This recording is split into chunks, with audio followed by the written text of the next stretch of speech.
The Black Amazon of Mars. Chapter 8. Twice before in his life Stark had come near to freezing. It had been like this, the numbness and the cold, and yet it seemed that the dark force had struck rather at his nerve centers than at his flesh. He could not see Kiara, who was behind him, but he heard the metallic clashing of her mail and one small whispered cry, and he knew that she had fallen too. The glowing creatures surrounded him. He saw their bodies bending over him, the frosty tendrils of their faces withering as though in excitement or delight. Their hands touched him, little hands with 7 fingers, deft and frail. Even his numbed flesh felt the terrible cold of their touch, freezing his outer space. He yelled, or tried to, but they were not abashed. They lifted him and bore him toward the tower, a company of them, bearing his heavy weight upon their gleaming shoulders. He saw the tower loom high and higher still above him. The cloud of dark force that crowned it blotted out the stars. It became too huge and high to see at all. And then there was a low, flat arch of stone close above his face, and he was inside. Straight overhead, 100 feet, 200, he could not tell, was a globe of crystal, fitted into the top of the tower as a jewel is held in a setting. The air around it was shadowed with the same eerie gloom that hovered outside, but less dense, so that Stark could see the smoldering purple spark that burned within the globe, sending out its dark vibrations. A globe of crystal with a heart of sullen flame. Stark remembered the sword of Ban Craw and the white fire that burned in its hilt. 2 globes, the bright cord and the dark. The sword of Ban Craw touched the blood with heat. The globe of the tower deadened the flesh with cold. It was the same force, but at opposite ends of the spectrum. Stark saw the cryptic controls of that glooming globe, a bank of them, on a wide stone ledge just inside the tower, close beside him. There were shining ones on that ledge, tending those controls, and there were other strange and massive mechanisms there too. Flying spirals of ice climbed up inside the tower, spanning the great stone well with spidery bridges, joining icy galleries. In some of these galleries, Stark vaguely glimpsed rigid, gleaming figures like statues of ice, but he could not see them clearly as he was carried on. He was being carried downward. He passed slits in the wall, and knew that the pallid lights he had seen through them were the moving bodies of the creatures as they went up and down these high-flung icy bridges. He managed to turn his head to look down, and saw what was beneath him. The well of the tower plunged down, a good 500 feet to bedrock, widening as it went. The web of ice bridges and the spiral ways went down as well as up, and the creatures that carried him were moving smoothly along a transparent ribbon of ice, no more than a yard in width, suspended over that terrible drop. Stark was glad that he could not move just then. One instinctive start of horror would have thrown him and his bearers to the rock below, and would have carried Kiara with them. Down and down, gliding in utter silence along the descending spiral ribbon, the great glooming crystal grew remote above him. Ice was solid now in the slots of the walls, and he'd wondered if they had brought Balin this way. There were other openings, wide arches like the one that had brought the captives through, and these gave Stark brief glimpses of broad avenues and unguessable buildings, shaped from the pellucid ice and flooded with a soft radiance that was like eerie moonlight. At length, one that Stark took to be the third level of the city, the creatures bore him through one of those archways into the streets beyond. Below him now was the translucent thickness of ice that formed the flow of the lever and the roof of the level beneath. He could see the blurred tops of delicate minarets and clustered roofs that shone like chips of diamond. Above him was an ice roof. Elfin spires rose toward it, delicate as needles, lacy battlements and little domes, buildings star-shaped, wheel-shaped, the fantastic, lovely shapes of snow crystals, frosted over with a sparkling foam of light. The people of the city gathered along the way to watch, a living, shifting rainbow of amethyst and rose and green against the pure blue-white. But there was no least whisper of sound anywhere. For some distance they went through a geometric maze of streets, and then there was a cathedral-like building, arched and spired, standing in the center of a 12-point plaza. Here they turned and bore their captives in. Stark saw a vaulted roof, very slim and high, etched with a glittering tracery that might have been carving of an alien sort, delicate as the weaving of spiders. The feet of his bearers were silent on the icy paving. At the far end of the long vault sat 7 of the Shining Ones in high seats, marvelously shaped from the ice, and before them, grey-faced, shuddering with cold and not noticing it, drugged with a sick horror, stood Balin. He looked around once, and did not speak. Stark was set upon his feet, with Kiara beside him. He saw her face, and it was terrible to see the fear in her eyes, that had never shown fear before. He himself was learning why men went mad beyond the gates of death. Chill, dreadful fingers touched him expertly. A flash of pain drove down his spine, and then he could stand again. The 7 who sat in the high seats were motionless, their bright tendrils stirring with infinite delicacy, as though they studied the 3 humans who stood before them. Stark thought he could feel a cold, soft fingering of his brain. It came to him that these creatures were probable telepaths. They lacked organs of speech, and yet they must have some efficient means of communication.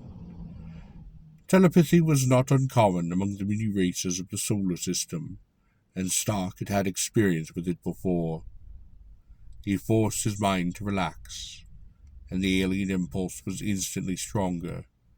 He sent out his own questing thought, and it felt brushed the edges of a consciousness so utterly foreign to his own that he knew he could never probe it, even had he the skill.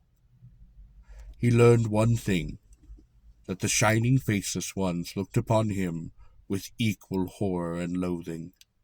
They recoiled from the unnatural human features, and most of all, and most strongly, they abhorred the warmth of the human flesh.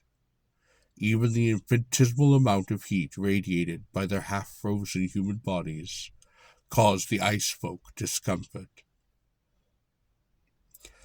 Stark marshaled his imperfect abilities and projected a mental question to the 7. What do you want of us? The answer came back, faint and imperfect, as though the gap between their alien minds were almost too great to bridge. The answer was one word. Freedom!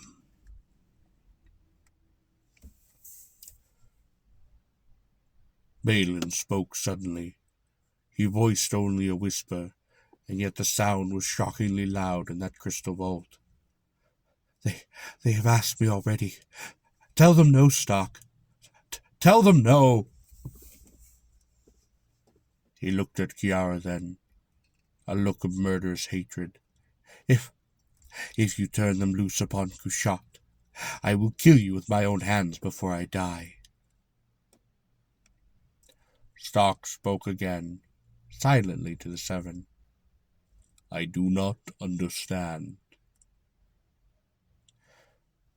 Again, the struggling, difficult thought. We are the old race, the kings of glacial ice. Once we held all the land beyond the mountains. Outside the pass, you call the gates of death. Stark had seen the ruins of the towers out on the moors. He knew how far their kingdom had extended. We controlled the ice, far outside the polar cap. Our towers blanketed the land with a dark force drawn from Mars itself, from the magnetic field of the planet. That radiation bars out heat from the sun, even from the awful winds that blow warmth from the south, so there was never any thaw. Our cities were many, our race was great.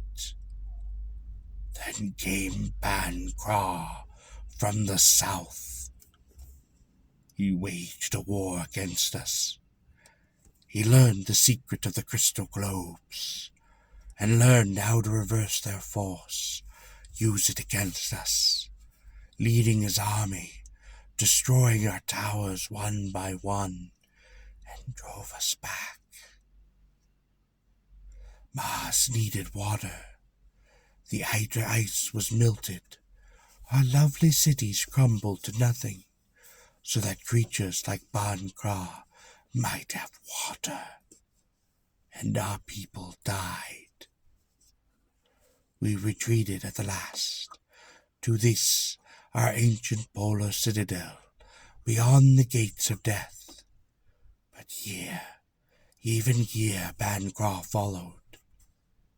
He destroyed even this tower once, at the time of thaw.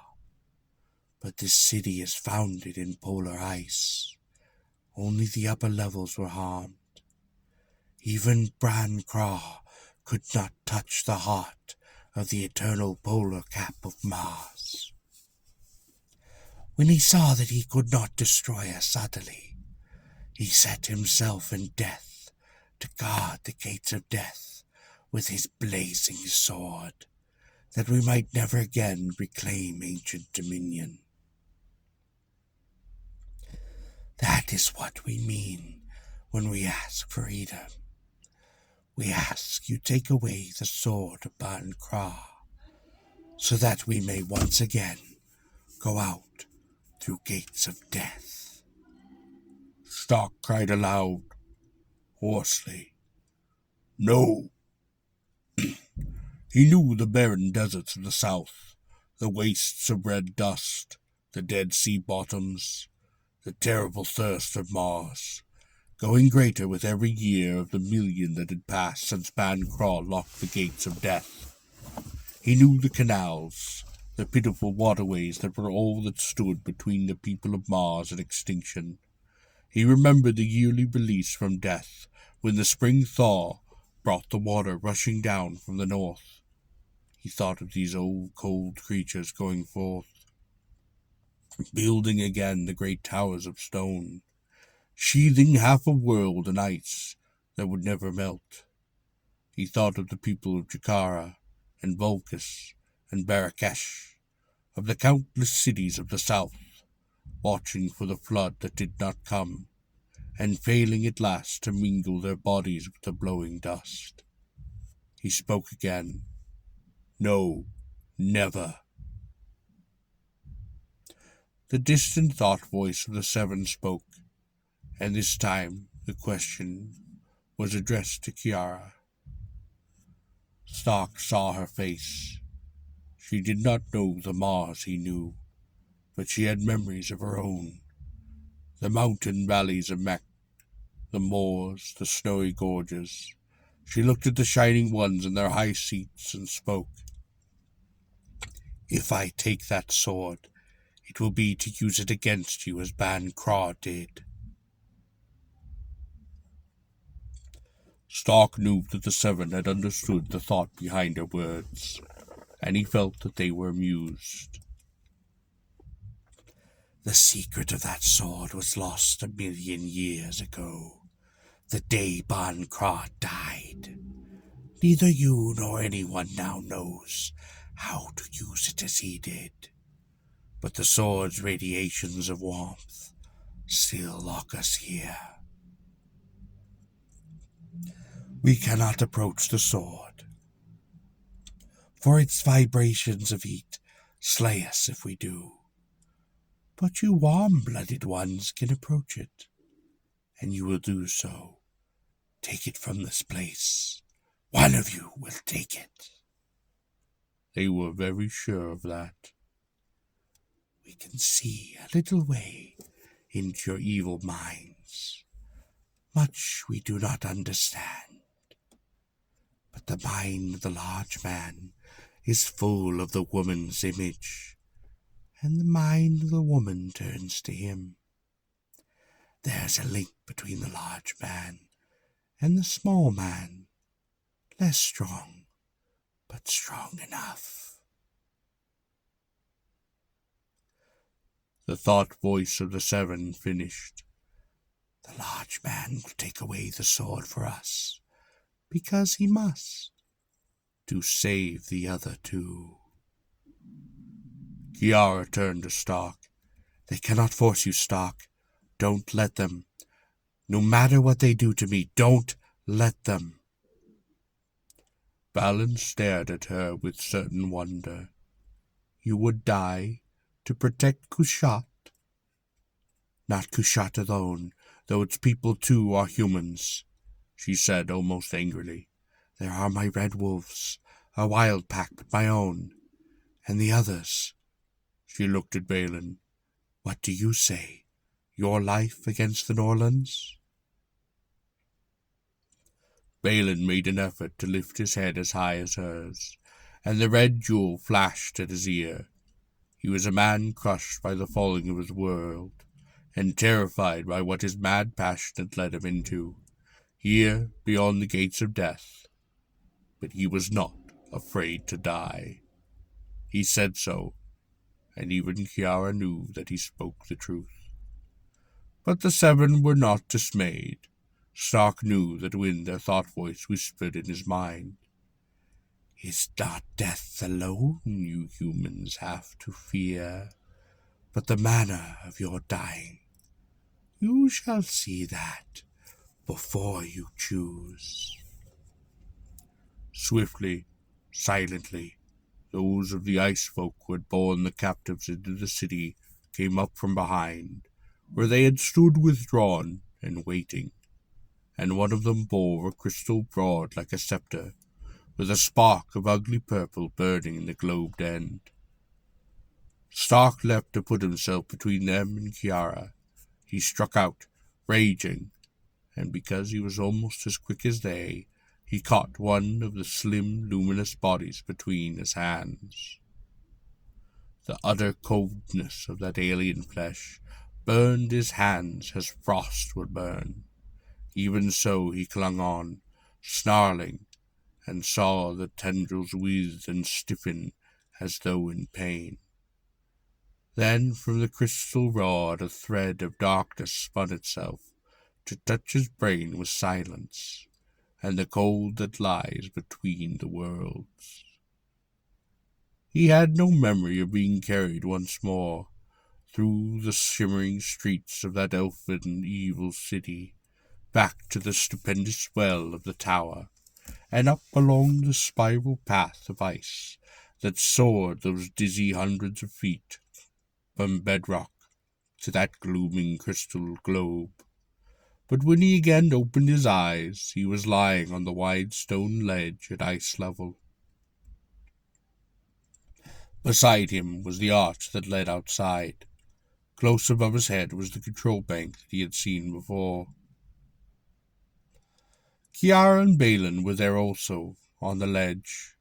They leaned stiffly against the stone wall beside the control bank, and facing them was a squat, round mechanism from which projected a sort of wheel of crystal rods.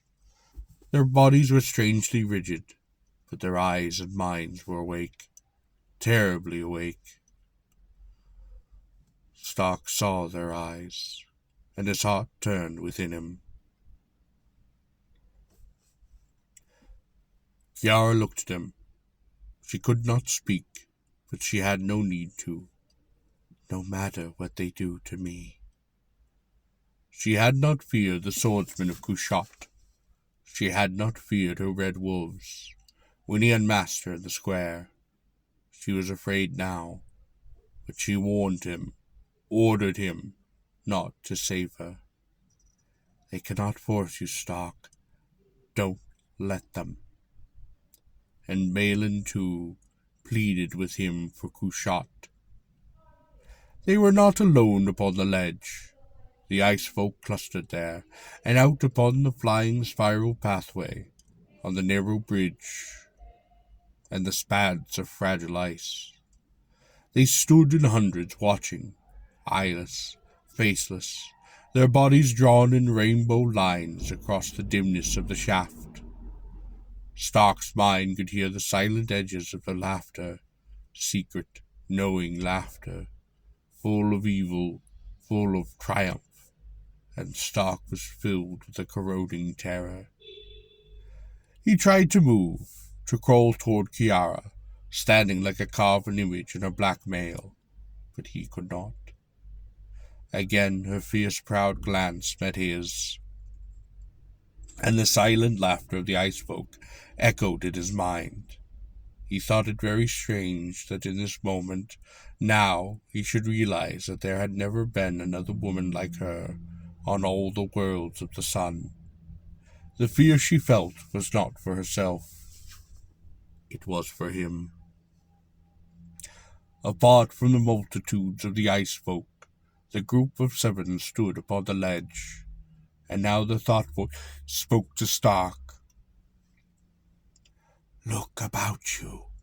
Behold the men who have come before you, through the gates of death.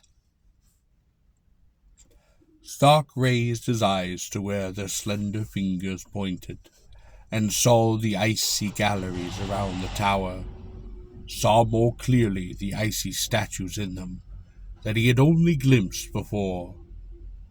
Men, set like images in the galleries. Men whose bodies were sheathed in a glittering mail of ice, sealing them forever. Warriors, nobles, fanatics, and thieves, the wanderers of 1,000,000 years who had dared to enter this forbidden valley, and had remained forever. He saw their faces, their tortured eyes wide open, their features frozen in the agony of a slow and awful death. They refused us, the 7 whispered. They would not take away the sword, so they died, as this woman and this man will die, unless you choose to save them.